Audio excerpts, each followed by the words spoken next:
as the current U.S. administration plays up protectionism against global consensus. China-U.S. ties are under the greatest strain.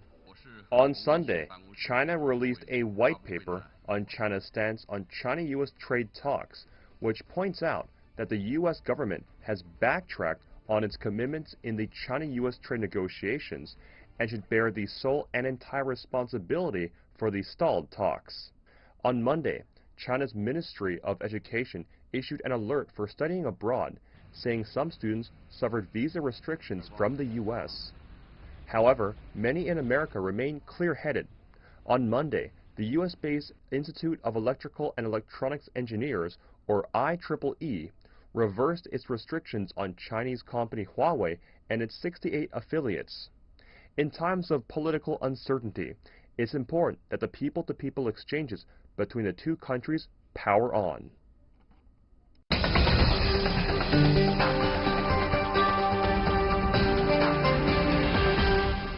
It was in 1979 when China and the U.S. went full steam ahead with diplomatic ties.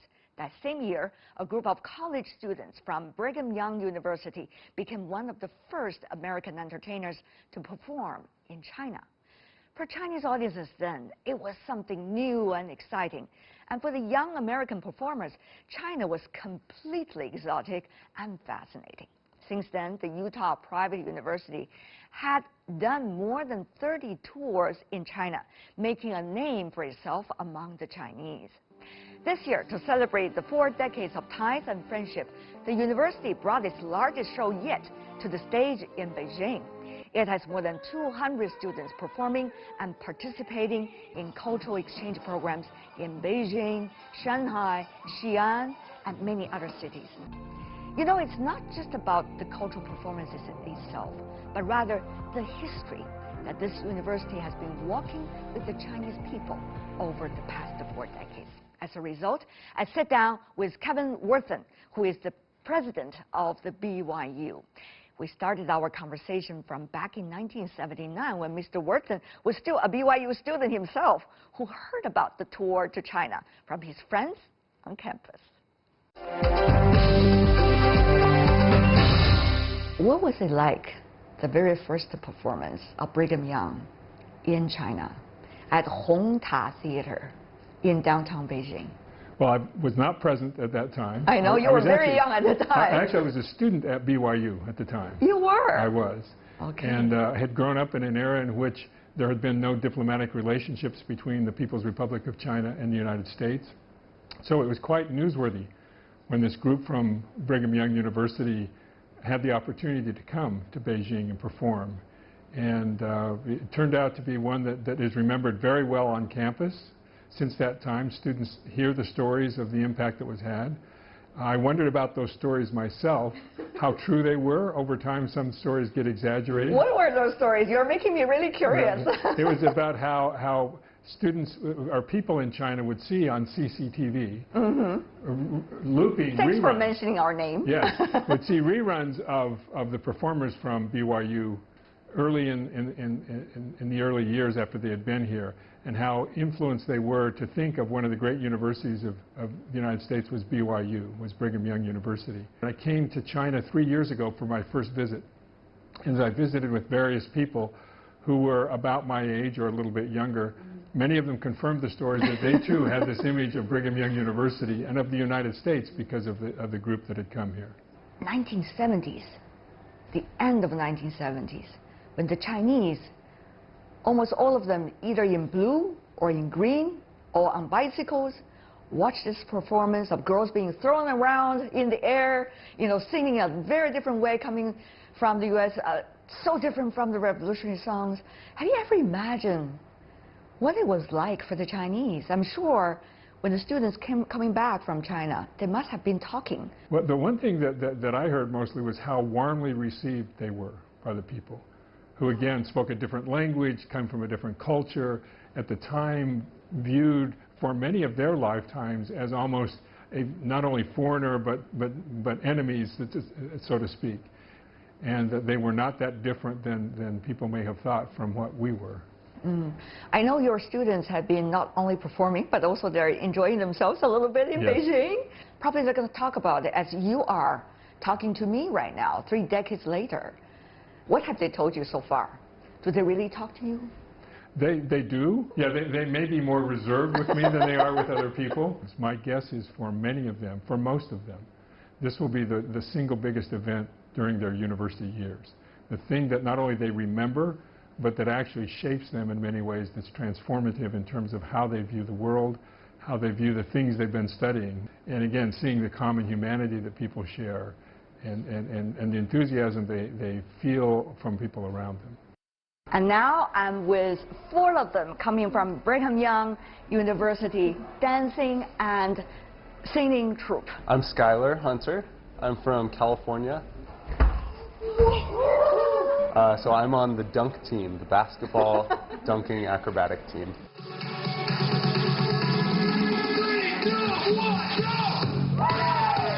My name is Abby Bench. I am from Utah. I'm on the Cougarettes, which is the dance team at Brigham Young University.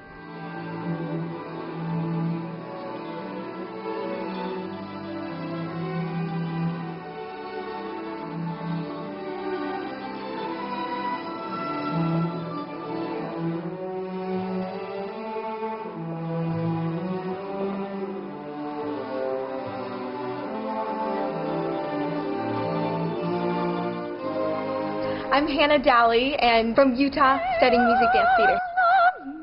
Every waking moment, turn my head with talk of summertime.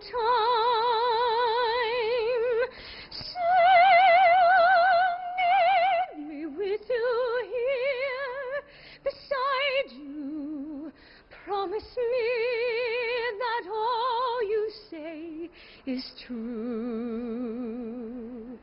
That's all I ask of you. My name is Jansen Dally. We're actually married. Yes. Oh, are you? We are. Oh, yeah. really? Wow, congratulations. Yeah, thank you. I'm on vocal point, so we're an 8-man a cappella group.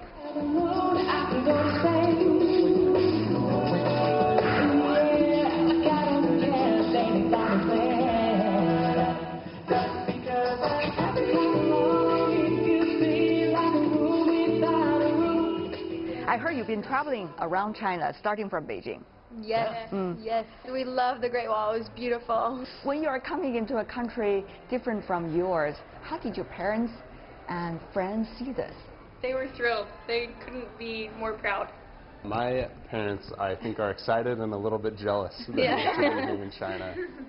Not only with all of the sightseeing we've been able to do, but with our show as well, and even just walking the streets of Beijing and meeting people dancing on the streets and the festival that's going. Yeah, we were dancing with some of the locals out here that we just met walking around, and it's been great to connect our cultures. And so we were in the park. There was one they were doing this. And we came here, and went back around, and up. It was just great. They're just so willing to teach us, and they're excited to see us, and we're excited to learn their dancing. I guess their post-supper dancing. So. But you know, there are so many things going on between China and the United States, in the media, you know, in politics, and therefore people see your performance here in China with an extra layer of significance.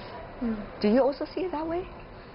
Yeah, I mean, I know there's a lot of things going on, but mostly what we want to do is just show people that, you know, we're all connected and that we all have things in common, and there's no better way to do that than, in my opinion, than through music and through dance, and so that's really our goal. And we've just loved going out on the streets and meeting the Chinese people, and we haven't performed for an audience yet, but we're excited to make the connection in that way as well. So. I'm really looking forward to your performance. Thank you. All the best. As well. All the best.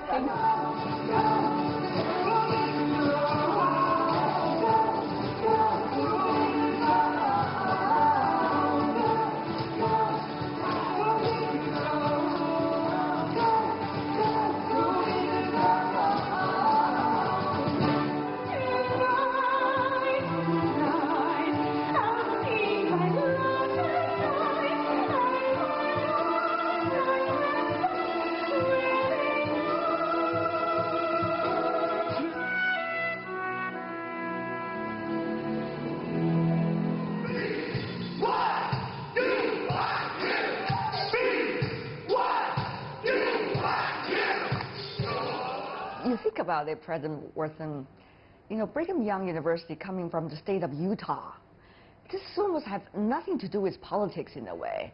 And also so far away, just to look at the name of the state, from China. But how come it was one of the really real pioneers in linking the two people together? Very important bridge. I think there are a couple of reasons for that. One is there is a shared value system in terms of the importance of education, the importance of families, and that's something that people in Utah and at Brigham Young University, those two things are deeply part of the culture. The other is within, again, the culture of the university and its sponsoring organization, a deep-seated commitment to the cultural arts, music, dance. The early pioneers who arrived in Utah, when they were barely surviving, just eking out a living, quickly built what were called cultural halls. And even though they were just trying to make a living, it was important for them to have music and culture, even in the early years that they were there in Utah. You emphasize once and again, President Worthen, about common humanity from the very beginning of our conversation. But now, as you may know, there are a lot of people talking about maybe we should go first, our interests, while others, we'll just see. Of course, there are very different views from around the world about this. What do you make of it? When you were interacting with the students as an educator, what kind of picture are you trying to present to them? And what kind of picture do you think is in their best interests? Well, I think that their best interests are served by understanding what we believe as a people, as a university, as I say, as our sponsoring church, that each human being is literally created in the image of our heavenly parents. And that each human being has the potential then for it that is much beyond what most people think.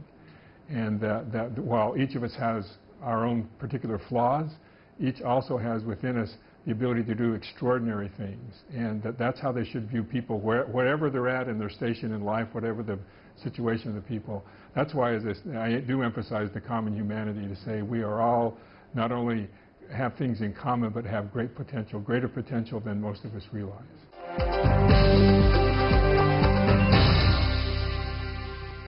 You're a constitutional lawyer. Of course, you look at things from a different perspective, but now you are president of Brigham Young. Culture exchanges is an important part of Brigham Young University in tradition. So what do you make of this very different tracks of thinking? How things are being put into perspective? How far are we from the real pictures? It's a really good question, and one that's probably always timely to ask, because context shifts, political winds shift, there's sometimes tension, sometimes agreement, and I think part of the thing that I've seen in law, the study of law, is how temporary law and politics are in many ways. That people's common humanity and relationships can endure even though there are tensions, even though there are disagreements. And those get resolved in various ways, legally and politically and in other ways. But there is, again, a common bond of humanity and relationships that can endure even beyond and during those times when it may be more in tension. I saw you were sitting in the audience when the rehearsal was taking place. I saw you, even though you were trying to embed it into the audience. Mr. President, which of those many fascinating programs that you put on the stage do you think is the best message to the Chinese? I suspect, and I don't even know the background of it, but the song they sing at the end in Chinese was very powerful to me. And I don't know the history. I should know what the significance of that song is, but I have a feeling that it probably will be one that the Chinese people resonate with. And I think that, for me, was probably the most impactful. Otherwise, it's like trying to choose which of my children I like the best, because they're all very good. You need to be balanced as a president. Right. Talking about education, how important is arts and culture? Because as China's economy is also picking up, a lot of parents and schools putting a lot of emphasis on arts and culture education, and yet how to see its potential, that's still a big question mark. What do you think, Mr. President? I think that it is very much a question, and it's a question in the United States, because many people view education as the the principal purpose of education being to prepare you for your first job after college. And for most people, it's not going to be performing, singing, dancing. Even for our students here who are very talented, most of them will not make their living by performing in these arts. But I think in the long run, it is most important because it allows people to communicate with each other in a way beyond language. Even when you speak a common language, there's a kind of communication and understanding that happens with arts that elevates our relationship with each other and our understanding of who we are. And I think that's its real power, is to help us understand life in a more complete way. But as you may know, there's always a balance in the Chinese educational system because of the size of the population, 1.4 billion, therefore tend to be much more competition. Some would argue the college entrance examination is what they call a small bridge that everybody has to cross. It will see which one is more competitive. So a lot of parents are worried about how do they balance the time of the kids, and the kids should also enjoy themselves no matter what they aspire to do. So how do you see that balance? Well, it is a difficult balance, and there is a need in order to be able to learn the things that need to be learned. There are some who would like to just listen to music all day long. For example, me, when I was very young. When you were very young, yeah, exactly. I'm common. wondering the same about you. But there is some discipline that comes that informs both of those. That is the discipline from being very proficient musically and learning, say, math or languages or something else. There's a common discipline that's required, and if they can see that there's joy attached with that, often with the music and those kind of things, they can sometimes find the joy in mathematics or in science or something else, even though it is something they have to be disciplined in order to work through the time in order to reach the time at which it becomes joyful. And the other thing, of course, is about, the way of education. Chinese origin, people with Chinese origin are well known for having tiger moms. I'm sure you heard about that in recent years, particularly.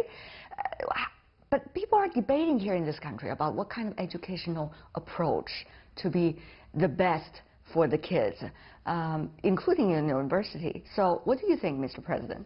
Well, I think there is a role for universities to help young people realize there are different ways of thinking about things, and different from what they have grown up, to build on the values that they have, but also to add value, in a sense, for experiences they may not have had up until then. You sound like a constitutional lawyer. Well, very abstract. That's probably not a good, not a good thing either. It is your way, your style, I guess. But Mr. President, before we go, there are genuine concerns and worries about two great countries, China and the United States. Where are we going from here?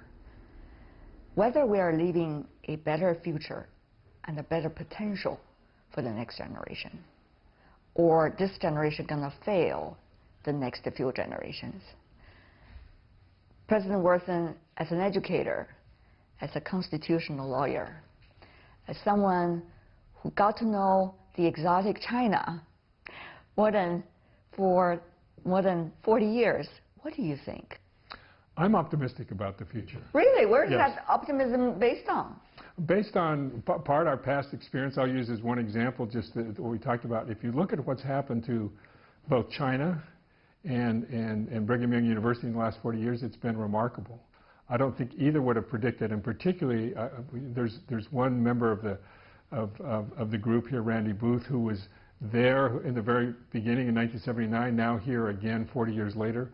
And to hear him describe the differences in China, it was a much different, just visually, everything else than it was before. And I think that's part of the optimism. But part of it is just, again, the belief in the potential for people to do good and to make wise choices. They don't always do that, and there have been some travesties that have happened. But I think, again, the more people can see the common humanity in each other, I come back to that theme, the more optimistic I am. And programs like this allow that kind of vision, that kind of perspective, to see other people who are different, who speak a different language, come from a different culture, but to see that they share in common, in this case, music and dancing and everything else that is kind of resonates with anyone regardless of their... And that gives me optimism, saying people can still connect at a very deep level, even though the politics around them may be trying to divide them. Beautifully said, President Worthen. So we are actually almost the time to go into the theaters. I'm looking forward to it. Are you nervous about today's performance? I'm not nervous, no, because they'll do it tremendously well. I don't have to do the performing. I get to enjoy it this All time. you need to do is to be the cheerleader. That's correct. And that's easy to do. All right. President Worthen, what a pleasure meeting you. Thank you so much. Well, thank you. It's a pleasure to be here.